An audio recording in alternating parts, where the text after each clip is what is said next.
오늘 준비한 이슈 함께 풀어주실 네 분 스튜디오에 모셨습니다. 문화일보 황성준 논설위원, 강훈식 동국대학교 겸임교수, 한국범죄학연구소 연구위원이신 김복준 박사님, 최단기 변호사 네 분 나와 계십니다. 어서 오십시오. 네, 안녕하세요. 예. 자, 지금 안철수 의원이 탈당한 지 오늘이 목요일이죠. 네, 뭐 일요일이니까 월, 화, 수, 목 4일째군요. 네. 4일 지났는데 이제 드디어 의원으로는 첫 번째 탈당하시는 분들이 나왔는데 이렇게 이 문병호, 황주홍 그리고 유성엽 세 의원들이 탈당한 이렇게 안 나가겠다고 하는 사람도 있는데 송호창 의원처럼 탈당 결심의 이유가 뭐라고 보십니까? 결국은 총선 승리에 대한 확신 문제일 겁니다. 예. 특히 이제 이번에 나오신 분들 중에서 황주홍 의원과 유성엽 의원은 무소속으로 당선이 되셨던 경력이 있으신 분들이에요. 예. 그러니까 즉 바꿔 말하면 자기 정치적 소신을 더 뚜렷하게 말할 수 있는 입장에 있다라는 거죠. 그러니까 예컨대 송호창 의원은 사실상 자기 지역구의 당선 여부가 확실치 않기 때문에 탈당 못하는 지점들을 부인하기는 어렵거든요. 근데 그런 거에 비하면 자신이 있어서 본인은 이 내용이 맞다고 생각하고 나오는 건데요. 근데 이제 문제는 사실 이렇습니다. 이게 좀 준비되어 있던 탈당의 모습은 아닌 것 같습니다. 왜냐하면 실제로도 안철수 의원이 탈당하고 4일이 걸렸지만 추가 탈당이 없어 보인단 말입니다. 지금 현재로서는. 근데 그럼에도 불구하고 문병호 의원이나 황주홍 의원은 추가 탈당이 있을 걸로 예측하는데요. 그 예측이 아마도 오늘 오후에 있었던 이종걸 의원이 지도부 최고위원회에 참석하지 않겠다라든지 이런 몇 가지 또 다른 분열 양상을 보여주는 것에 대한 나름대로의 확신에서 얻은 건 아닌가 이렇게 좀 판단이 됩니다.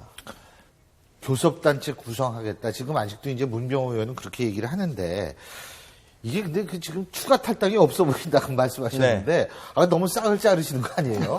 희망을 줘야지. 교수, 네? 현재로서는, 네. 근데 이제 이런 가능성이 두 가지가 존재하는 것 같습니다. 그러니까 새정치민주연합 자체에서 어쨌든 현역 의원의 20%를 공천 배제하겠다고 한 것 아니겠습니까? 그러니까 130명 중에 26명 정도 되는데, 그러면 이제 산술적으로 한번 보면 이분들이 나올 가능성이 존재하는 게 하나 있고요.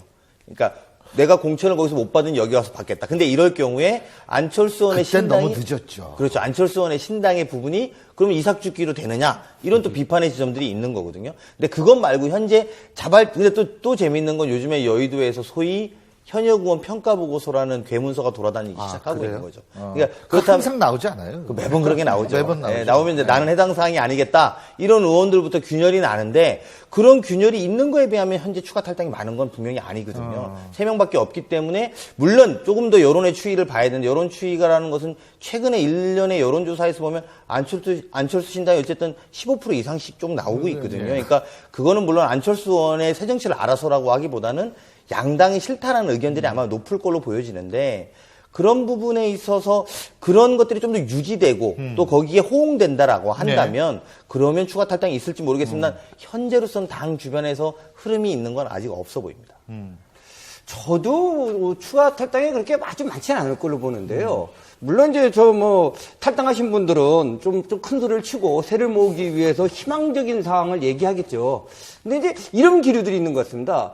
특히 수도권 같은 경우에서 만약에 탈당해서 나오면은 친노 쪽에서 반드시 저격수를 보내갖고 싸움을 붙일 거다. 그러면은 그쪽에서 못 붙더라도 이쪽을 낙선시키는 건 충분하다. 이런 식의 공포감들을 굉장히 갖고 있는 것 같고요. 근데 비주류가 하나의 단체로 뭉쳐있으면 모르는데 사실 색깔이 너무 다양하죠. 너무 다양하죠. 그다음에 구심점도 없기 때문에 좀 웃지 않은 소리를 이런 말도 있죠. 뭉치면 몰살당하고 흩어지면 혹시단다. 뭐 이런 얘기가 나올 정도의 분위기이기 때문에요. 예. 그렇게 집단 탈당을 하기는 힘든데 아까도 말씀드렸지만 저쪽에서 잘려서 나온다면은 그것은 자퇴가 아니라 퇴학을 당해서 나온 거기 때문에 그럼요. 그거는 좀 입장이 다르다고 생각합니다. 아니 그러니까 자칫하면 이게 이제 컷오프 지난 다음에 나오면 패잔병들의 모임이 되는 거고 이렇게 되면 그게 뭐 이미지도 완전히 그리고 이게 본인들을 위해서는 안 좋고 안철수 의원 입장에서도 곤란하고 그리고 지금 수도권 의원들 말씀하셨는데 그래서 손학규 전 대표 얘기가 자꾸 나오는 겁니다.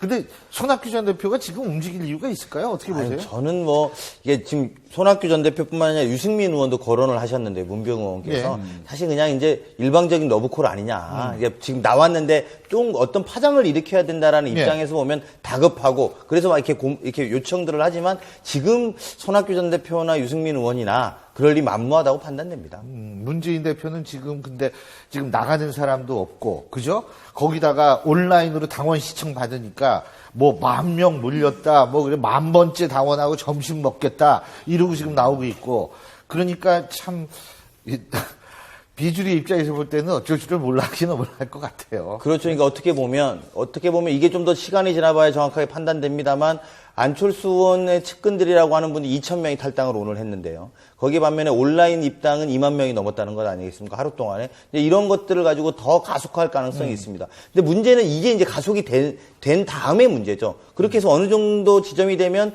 꽉 찰 텐데요. 그러니까 온라인 입당도. 그리고 나서도 국민 지지율이 압도적으로 새누리당을 이길 수 있느냐. 이런 지점에 가서 이제 또 다른 쟁점과 또 다른 야권의 또 다른 어떤 시험대에 다시 오를 수밖에 없을 겁니다.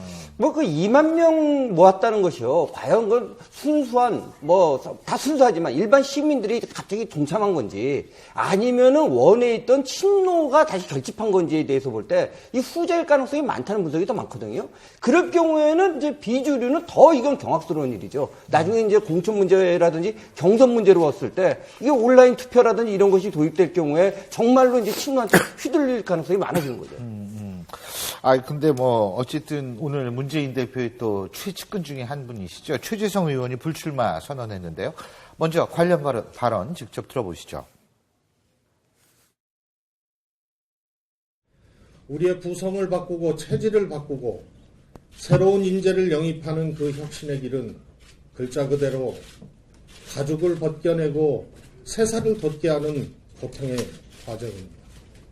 이 시대 정신인 양극화를 극복하고 중산층의 나라를 만들기 위한 정당으로 바꿔야 합니다. 우선 제가 가진 것부터 내려놓고자 합니다.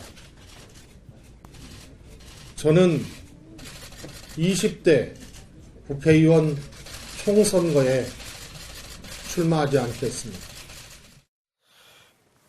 예, 이 최재성 의원의 불출마 선언, 이것이 아마 2012년에 본인이 약속한 것을 지켰다는 의미에서는 약속을 지키는 정치인이라는 그런 의미를 충분히 부여할 수 있지 않을까라는 생각이 드는데 비주류 입장에서 볼 땐 야, 이제 시작이 됐구나. 이런 생각을 할 수도 있잖아요. 그렇죠. 그러니까 야권 전체에서 보면 예. 지금까지 안철수 문재인 의원에 대한 비판의 핵심 중에 하나가 사실 희생하거나 헌신한 게 뭐가 있냐. 김대중 대통령은 예컨대 민주주의에 헌신했고 그걸 바탕으로 대통령이 됐고 노무현 대통령 지역주의에 헌신해서 이제 됐는데 야권 주자 거저된 것 같다 이런 비판들이 사실 있었거든요. 그래서 헌신이 필요하다 이랬는데 의외로 이제 문제는 최재성 의원이 헌신을 하긴 했습니다. 물론 2012년에 문재인 안철수 대표의 단일화를 촉구하면서 약속했던 지점을 했죠. 지킨 것인데요. 근데 이 대목에 사실 좀 비주류 의원들이나 비주류 측에서 반발이 있는 것은 뭐냐면 사실 이렇게 하면서 사무총장을 제안했을 때도 이야기가 한 번 있었습니다. 불출마하면서 소위 공천권을 쥐고 칼자루를 질 것이라는 이야기가 있었거든요. 근데 그 당시에 비주류의 엄청난 반발 때문에 총무본부장과 조직본부장으로 나눴던 것 아닙니까? 그래서 총무본부장을 맡게 됐는데 이제 지금부터가 좀 중요한 것 같습니다. 어떤 의미로 보면 진짜 이 칼날이 친노만을 위한 칼날로 갈지 않을 것이냐 아니면 또는 여야를 진짜 무소불위로 정말 당을 혁신하는 데 바꿀 거냐 아니면 친노를 위한 칼날로 갈 것이냐가 중요한 관전 포인트인데 비주류는 이 의혹을 별로 믿지 못하는 이 부분을 별로 믿지 못하는 분위기입니다.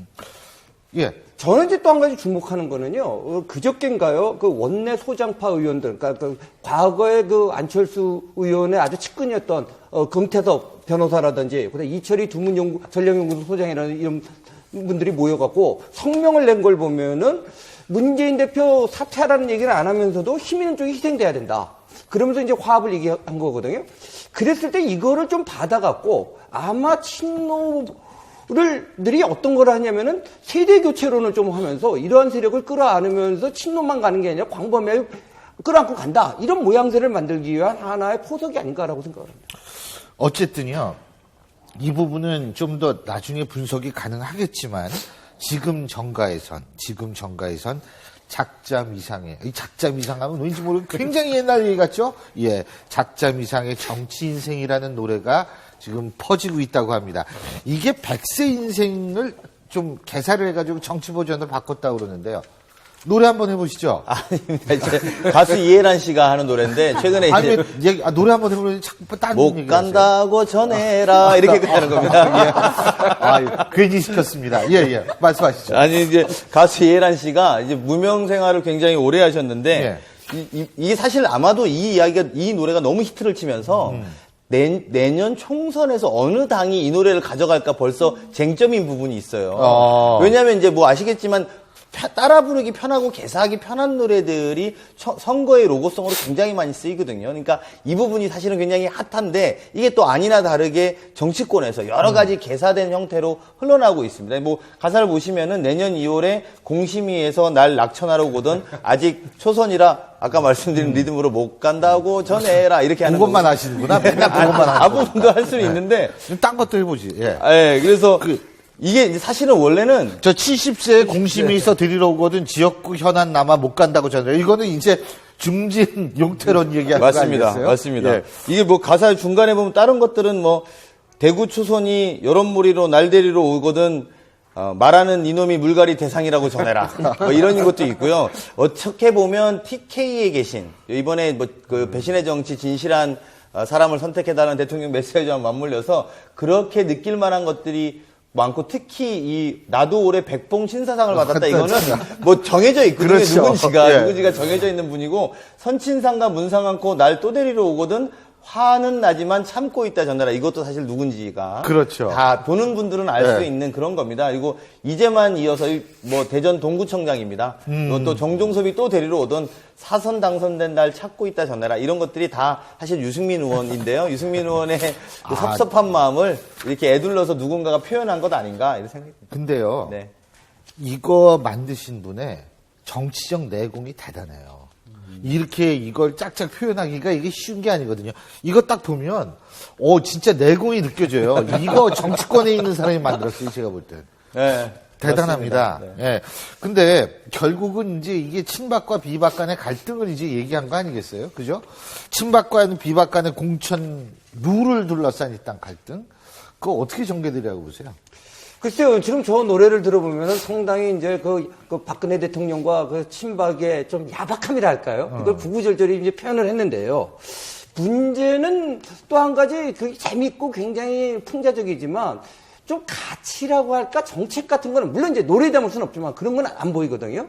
그랬을 경우에 막상 선거로 갔을 경우에 과연 유승민 의원은 몰라도 유승민 의원을 제외한 대구의 다른 분들이 과연 생존할 수 있을까? 전 좀 회의적이지 않을까라고 생각을 해봤습니다.